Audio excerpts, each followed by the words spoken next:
अस्सलाम वालेकुम नाज़रीन, मैं हूं अरसलान खोकर। आप देख रहे हैं प्रोग्राम प्ले फील्ड। आज आपकी बड़ी अहम और स्पेशल मुलाकात करवाने वाला हूं। बहुत बड़ा नाम है, पाकिस्तान क्रिकेट का भी बहुत बड़ा नाम है, पाकिस्तान क्रिकेट में मैनेजमेंट और एडमिनिस्ट्रेशन का भी बहुत बड़ा नाम है।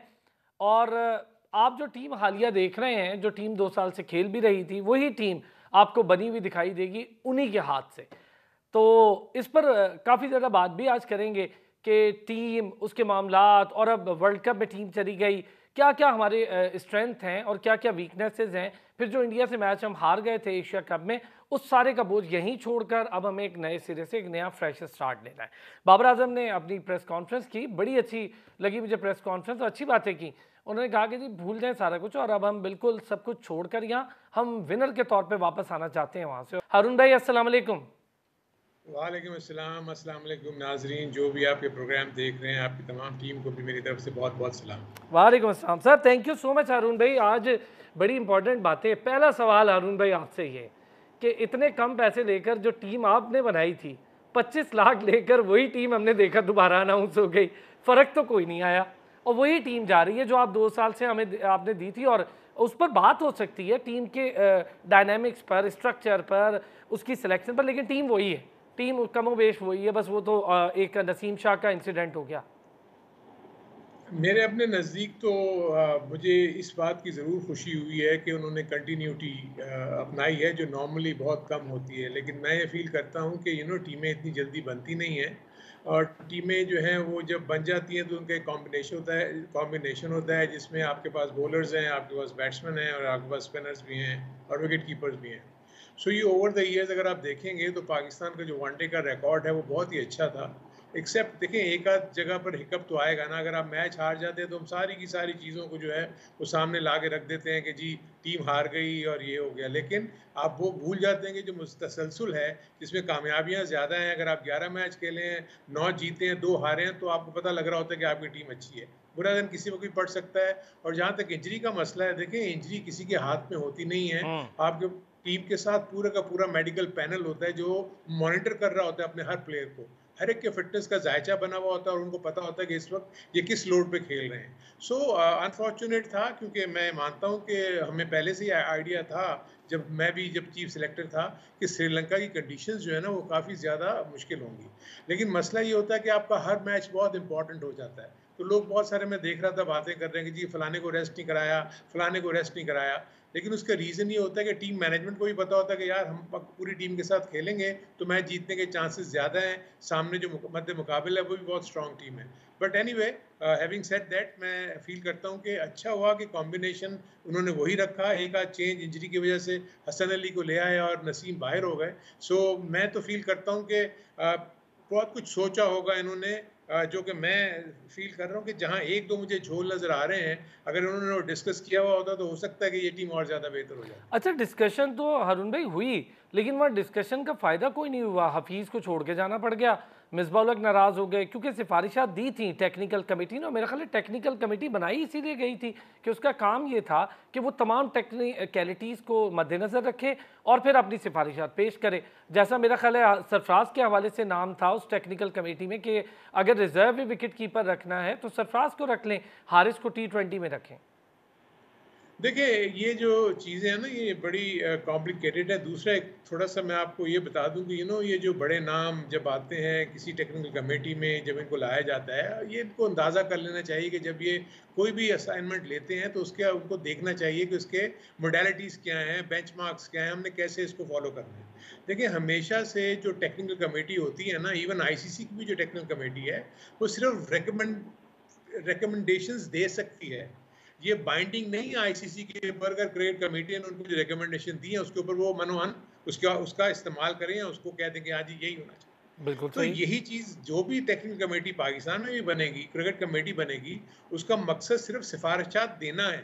लेकिन ये कोई ज़रूरी नहीं है, क्योंकि वो चेयरमैन की सवाबदीद होती है कि वो उसके ऊपर अमल करे या ना करे। सो एक तो जब ये जॉब लेते हैं तो उनको ये पता होना चाहिए कि ये क्या करते हैं। फिर उसके बाद अगर आपने जॉब ले ली तो ये क्या हुआ कि आपकी बात नहीं मानी गई तो आपने कमेटी छोड़ दी। सो ये बैड प्रेसिडेंट है। और दूसरा, इतने बड़े नाम जब इकट्ठे होते हैं ना तो आपस में अननेसेसरी क्लैश होता है, क्योंकि हर कोई समझता है कि मैं क्रिकेट को ज़्यादा समझता हूँ और मैं जो कह रहा हूँ उसको वो करना चाहिए। सो बदकिस्मती हमारे मुल्क का कुछ निज़ाम ऐसा है कि यहाँ पर नाम बड़े चलते हैं और काम को कोई इतना लोग देखते नहीं। So anyway, overall having said that, मैं ये फील करता हूँ कि इट्स नॉट दैट जो आप बात करें, जो झोल मैं बात कर रहा हूँ उसका रीज़न मैं आपको देता हूँ कि क्यों। देखिए, हमने हारिस को रखा था as a second wicket keeper के, वो यंग है और बड़ा तेज़ खेलता है, सब कुछ है, हम उसको रख लेते हैं और उसको हम स्क्वाड में लेके जाएंगे। लेकिन जब हारिस को आपने वनडे में ट्राई किया तो हमने देखा कि उसकी बैटिंग में वो बात नहीं है। फिर हम एक बड़े इंपॉर्टेंट वर्ल्ड कप में जा रहे थे और आप अब एक विकेट कीपर के साथ जा रहे हैं। मेरे अपने नज़दीक आप इसमें दो ऐसे मुझे झोल नज़र आ रहे हैं जिसमें अगर आपको, मैं सऊद शकील को देखता हूँ। सऊद शकील हार्डली 5 या 4 मैचेस खेला है, उसने टेस्ट मैचेस में अच्छी परफॉर्मेंस की है। आप उसको लेके जाने के बजाय आप अगर सरफराज को उसमें डाल देते तो आपके दोनों मकसद जो है वो हल हो जाते। एक सरफराज मिडिल ऑर्डर में आपको एक सॉलिड पैकेज नजर आता है जो कि इंडिया की पिचेस के ऊपर आपको बहुत अच्छा रोल प्ले कर सकता था अगर उसकी ज़रूरत पड़े।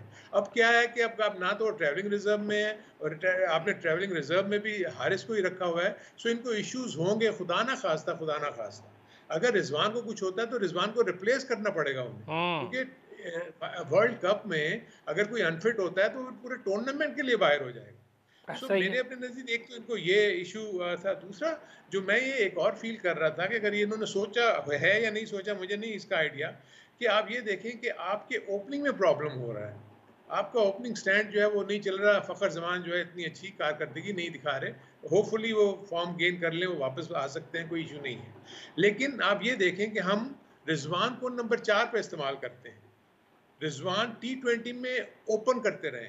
सो आप why not to have an opening batsman Rizwan, अगर ओपन जाके आप वो इमामुल हक के साथ जाके और उसके बाद 3 पे फ़खर आके 4 बाबर आ जाए, 5 पे आपका इफ्तिखार और 6 पे अगर सरफराज को रखते, आप देखेंगे आपकी बैटिंग पूरी एक्सपीरियंस के साथ इंडियन की पिचेस के ऊपर बहुत अच्छा रोल प्ले कर सकती। नीचे आप देखें आपके पास इवन इनको, मेरे अपने नज़दीक तो इमाद वसीम को भी रखना चाहिए। देखिए, आपने 9 मैचेस खेलने हैं। मैं सिर्फ आपको इसलिए बताना चाह रहा हूँ कि सोच, थिंक टैंक, क्योंकि सब प्रोफेशनल्स हैं जो भी टीम के साथ इन्वॉल्व हैं, चाहे वो टीम मैनेजमेंट का हिस्सा हो, चाहे वो चीफ सिलेक्टर हो, बहुत ही बड़ा नाम है इंजमाम का।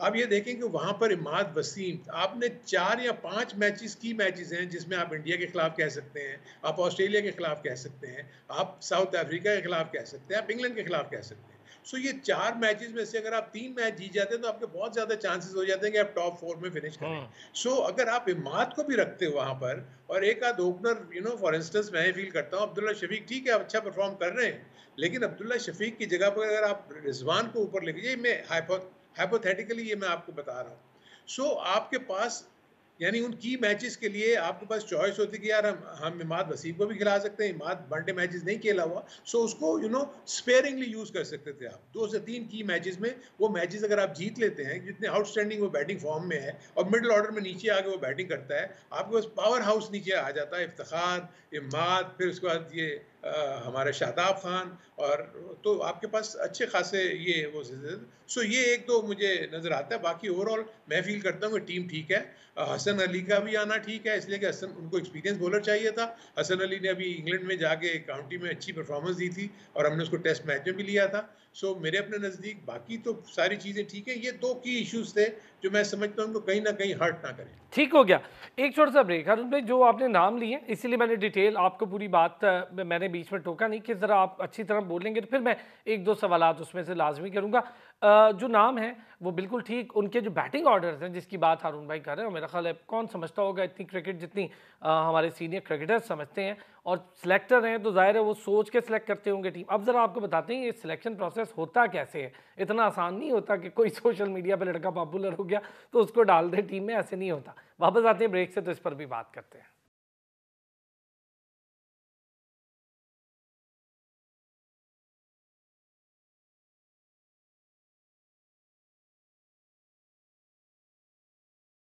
Welcome back. हारून रशीद साहब, साबिक चीफ सेलेक्टर हमारे साथ मौजूद हैं। हारून भाई, अब ज़रा बात करता हूँ आपसे, आपके प्लान में अगर मैं आपकी बात करूं, जब आप चीफ सेलेक्टर थे, इमाद वसीम था आपके प्लान में? जी, बिल्कुल, इमाद वसीम था, उससे बात करनी थी, मिकी से हमारी बात हुई थी कि उनसे बात करें। वो वनडे नहीं खेले हुए, लेकिन वो एक पैकेज है, जो हमें की मैचेज़ में काम दे सकता है। सो आई डोंट नो उसके बाद तो जब मैं नहीं था, तो क्या बात हुई, क्या नहीं हुई, इमाद से डायरेक्ट बात हुई या नहीं हुई। क्योंकि मेरी जब हल्की-सी बात हुई थी, तो वो कह रहे थे कि भई अगर मैं वनडे में अपने आप को ठीक फ़ील करूँगा, तो मैं आपको बता दूँगा। सो ये तो मैं इसलिए सोच रहा हूँ कि आपने जिस टीम को लेके जाना है, देखें, जडेजा और अक्सर दोनों हैं ना वहाँ पर इंडिया के पास। बिल्कुल है। इसीलिए आपके पास आपने इंडिया की सब कॉन्टिनेंट की पिचेस पे जाना है। पाकिस्तान के साथ तो एक और जो बहुत इश्यू आ रहा है वो ये आ रहा है कि पाकिस्तानी प्लेयर्स ने इंडियन पिचेस के ऊपर बिल्कुल भी नहीं खेला हुआ। जी, पूरी जितनी नई टीम दुनिया है। भर की टीमें हैं उनके सारे के सारे प्लेयर्स वहां पर उन पिचेस पे खेले हुए हैं क्योंकि वो आईपीएल खेलते हैं। हम्म। पाकिस्तान आईपीएल नहीं खेलता तो उनको उन पिचेस का, उन ग्राउंड्स की डायमेंशंस का बहुत अच्छा आइडिया होगा। वेयरएज़ पाकिस्तानीज़ को इतना नहीं होगा। दूसरी बहुत सारी जगहों के ऊपर हम रेड क्ले देखते हैं इंडिया में। वो बिल्कुल ही क्ले मुख्तलिफ होती है। हालाँकि आप देखें कि इस वक़्त जो जो मैं देख रहा हूँ, जो नॉर्म बनती हुई मुझे नज़र आ रही है इंडिया में जो भी मैचेज़ हो रहे हैं, कि आप 340, 350 रन तो आपको करने ही पड़ेंगे हर हाल में। और उसके बाद ही आप इस बात को सोचोगे कि हम जीत सकते हैं। क्योंकि वहाँ बिल्कुल पर सही। 280, 290 मैं नहीं समझता कि कोई सेफ स्कोर होगा। इसलिए ये सारी चीज़ों को सामने रखते हुए फिर जो आपने अभी सिलेक्शन के हवाले से बात की, देखिए जब सिलेक्शन आप करने बैठते हैं तो इट्स नॉट ओनली कि आपने टीम कॉम्बिनेशन देखना है। आपने ये देखना होता है कि आप जा कहाँ रहे हैं।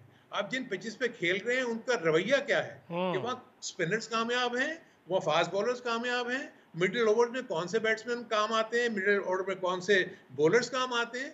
ये पूरे का पूरा एक सामने आपके एक उस ग्राउंड का नक्शा सामने होता है जो कि आप 4 से 5 ग्राउंड्स में अगर आप हारून वहाँ भाई, अगर मैं खेलने जा आपसे रहे एक हैं। चीज पूछूं, सिलेक्शन जी। करते हुए क्या आप इस चीज को भी मद्देनजर रखते थे कि जिस ग्राउंड में या जिस कंट्री में हम खेलने जा रहे हैं, उस एटमॉस्फेयर के मुताबिक हमारा कौन सा प्लेयर ओपनिंग में सूटेबल होगा, हमारा कौन सा बॉलर अटैक में सूटेबल होगा, हमारा कौन सा स्पिनर, बहुत क्योंकि स्पिनर के लिए भी टेक्निकल, आपने श्रीलंका में देख लिया हमारे स्पिनर्स चले ही नहीं। तो ये सारी चीजें बड़ी टेक्निकल हैं।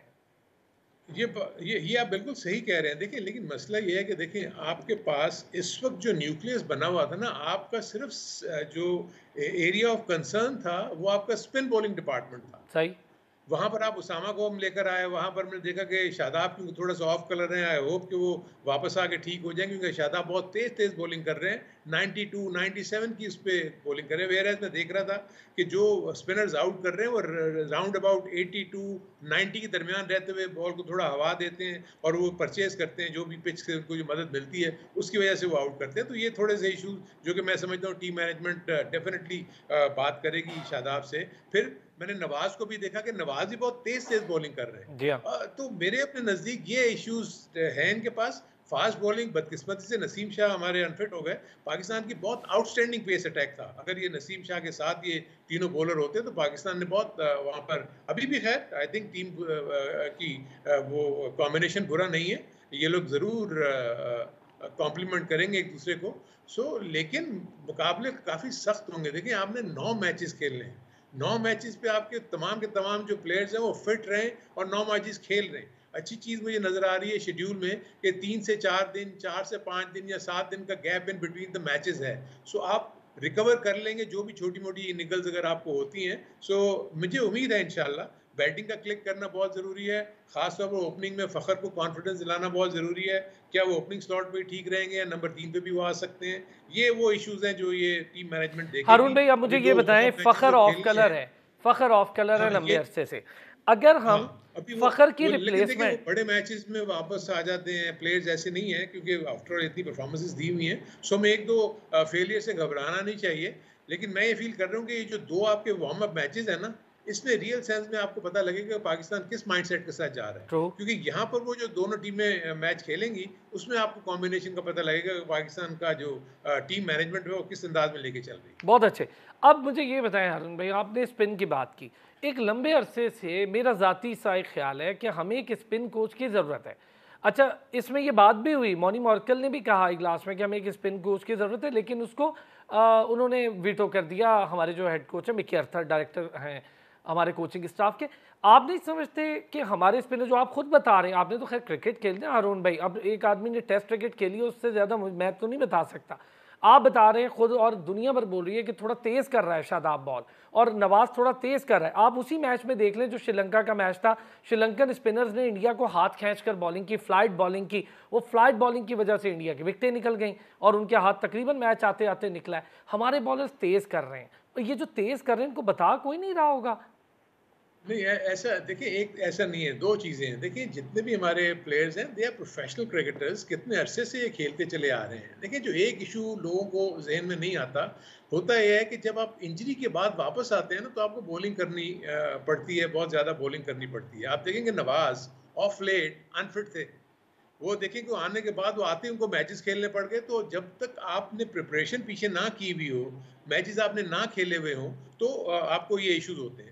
दूसरा, अगर आप नोट करेंगे कि हमारे यहाँ के जो बॉलर्स हैं ना, वो या तो T20 फॉर्मेट में खेलते हैं या वो वनडे में खेलते हैं। Exactly exactly. फर्स्ट क्लास तो खेलते ही नहीं है। आपकी यही बॉलिंग बात। डेवलप होती है, चाहे वो स्पिनर हो चाहे वो फास्ट बॉलर हो, जब तक वो लंबे वर्जन में बॉलिंग नहीं करेगा उसको आर्ट ऑफ बॉलिंग नहीं आएगा, उसको ये जबरदस्त। नहीं पता लगेगा। इसलिए आप T20 में 4 ओवर के मोड में आप तैयार हुए हैं, उसी मोड को आप वनडे क्रिकेट में ले जाते हैं। इसीलिए आपको जो एलिमेंट नजर आता है कि वो तेज तेज बॉलिंग करते हैं, उसका रीजन ये है। जितनी ज्यादा वनडे क्रिकेट खेलेंगे, अगर आप शादाब का पिछले 2 साल का रिकॉर्ड उठा के देखें या नवाज का उठा के देखें, तो बहुत T20 कम वनडे क्रिकेट खेले हैं। सो मेरे अपने नजदीक स्पिन बॉलिंग डिपार्टमेंट में अगर स्पिनिंग कोच भी होगा तो ड्यूरिंग द टूर्नामेंट तो नहीं कुछ वो कर सकता। एक्चुअली ये सारी चीजें होती हैं प्री टूर्नामेंट।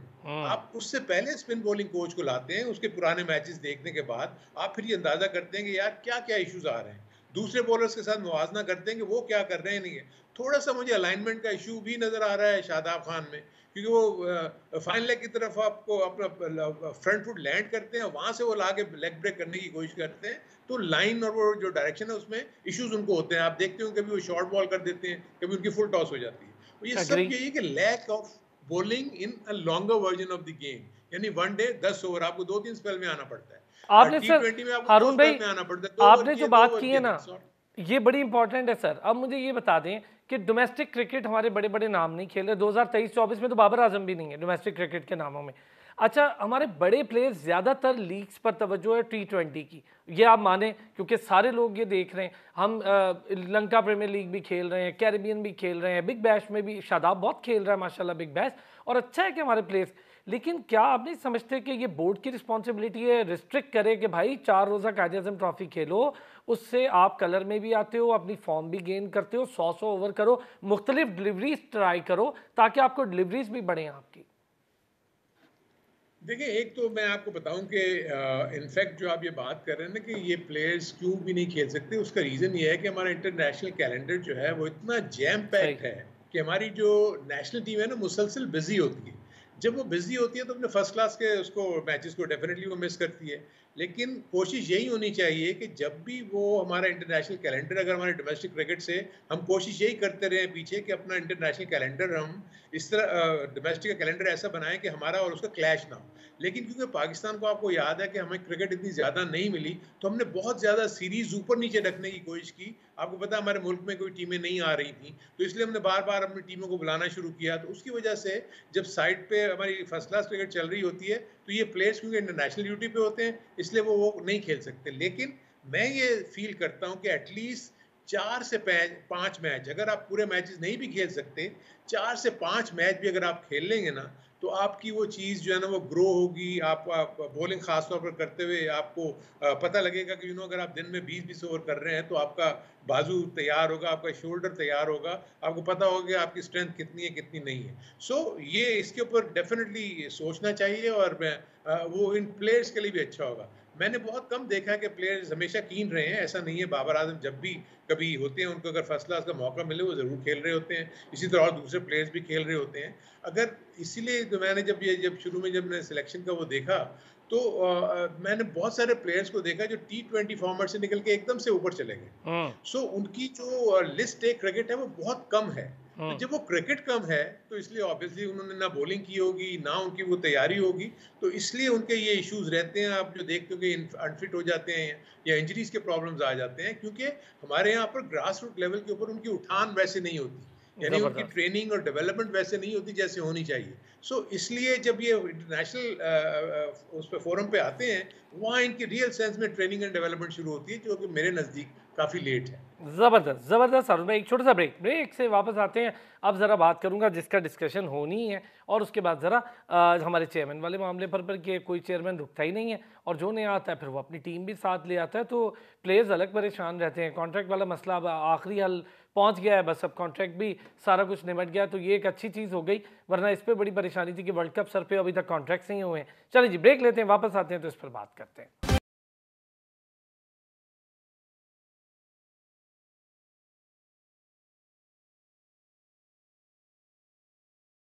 वेलकम बैक जी। और हारून रशीद साहब, साबिक चीफ सिलेक्टर, हमारे साथ मौजूद हैं, और काफ़ी डिटेल डिस्कशन। और हारून भाई इस टीम से खुश हैं और वो कह रहे हैं ठीक सिलेक्शन हुई है, ये एक अच्छी चीज़ है, क्योंकि हमने देखा है कि जब कुछ जाता है अपने ओहदे से तो फिर वो आने वाले की बहुत सारी चीज़ों पे तनकीद करता है, लेकिन उन्होंने टेक्निकल पॉइंट्स बहुत अच्छे बताए हैं। मैं उन चीज़ों पर लाजमी बात करने वाला हूँ।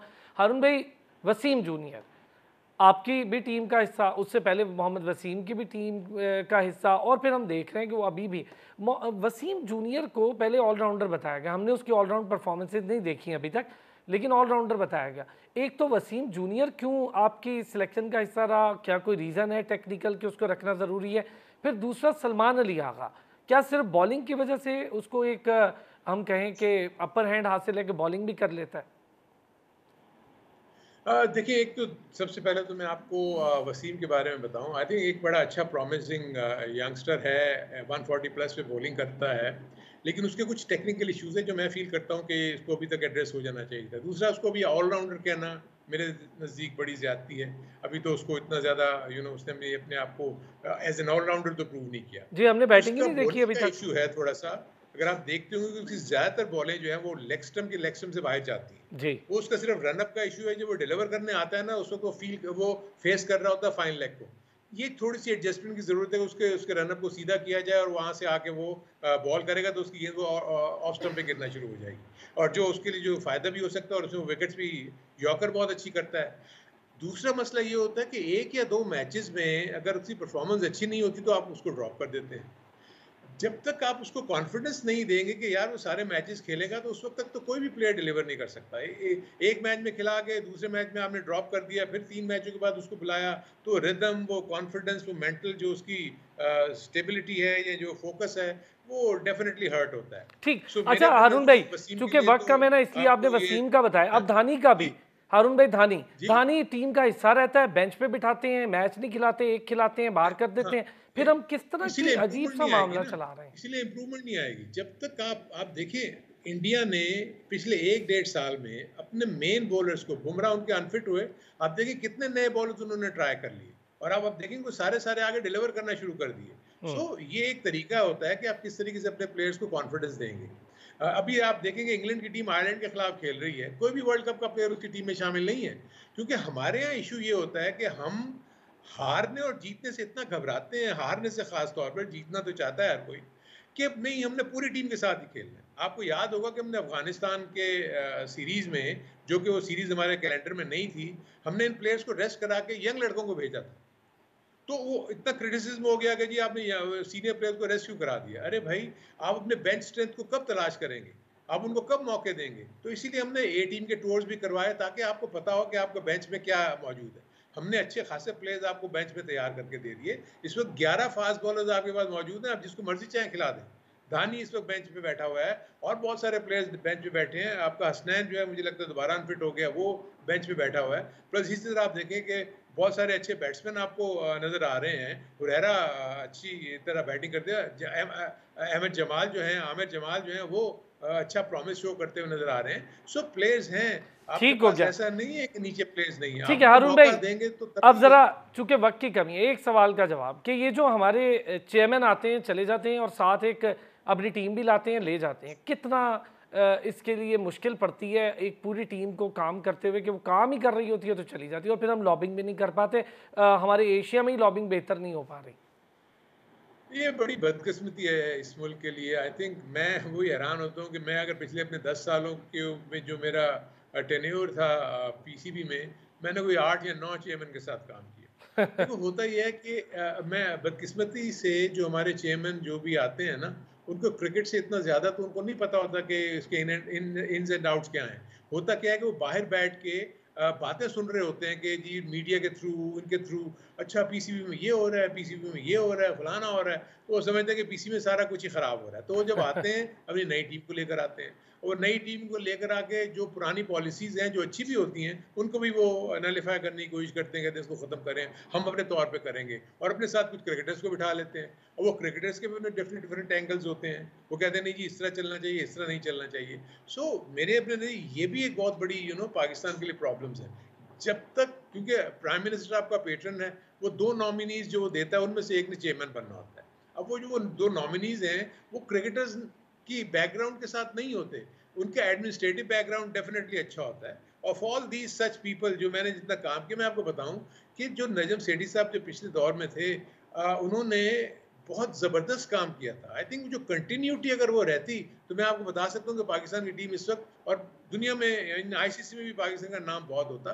बहरहाल लेकिन ये क्योंकि ये गवर्नमेंट के इश्यूज होते हैं, तो इसमें हम कुछ इसका कर नहीं मैं और सकते। आप कुछ नहीं कर सकते। मेरे अपने ख्याल में तो बहुत ज्यादती हुई जो भी ये सिलसिला टूटा। बहुत बहुत शुक्रिया। साबिक चीफ सेलेक्टर टेस्ट क्रिकेटर हारून रशीद साहब हमारे साथ मौजूद थे, और आज तमाम उन एक्सपर्टीज़ पे कि किस किस तरह से टीम सेलेक्ट होती है, क्या प्रोसीजर होती है, जिन लड़कों को रखा जाता है, मैं और आप उस पर बहुत आसानी से बात कर लेते हैं कि यार ये क्यों है, ये क्यों है। तो उन्होंने बताया कि ये इस वजह से है, ये इस वजह से, थोड़ी सी कमियां हैं, उसको ठीक करना कोचिंग स्टाफ का काम है, डोमेस्टिक के भी और आपके जो नेशनल टीम के कोच हैं। बहुत शुक्रिया हारून भाई आपका भी, और नाज़रीन आपका भी। फिर होगी आपसे कल मुलाकात, अपना ख्याल रखिएगा।